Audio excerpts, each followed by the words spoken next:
بسم الله الرحمن الرحيم أفنجعل المسلمين كالمجرمين ما لكم كيف تحكمون أم لكم كتاب فيه تدرسون إن لكم فيه لما تخيرون أم لكم أيمان علينا بالغة إلى يوم القيامة إن لكم لما تحكمون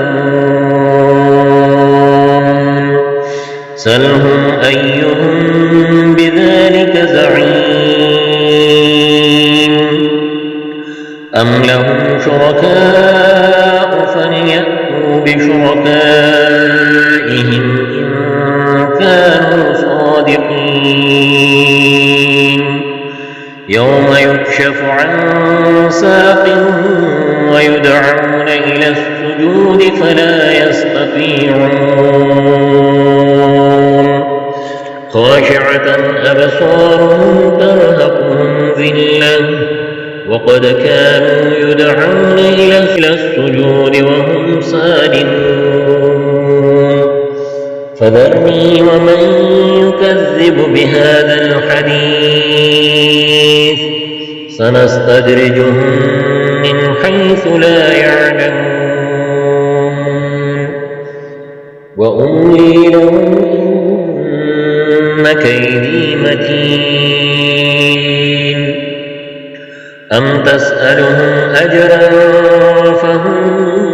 من مغرم مثقلون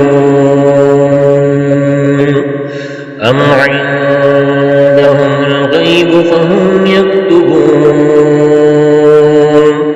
فاصبر لحكم ربك ولا تكن كصاحب الحوت إذ نادى وهو مكذوب لولا أن تداركه نعمة من ربه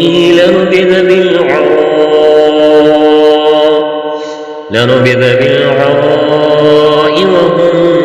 مذموم فاجتباه ربه فجعله من الصالحين وإن يكاد الذين كفروا ليزلقونك بأبصارهم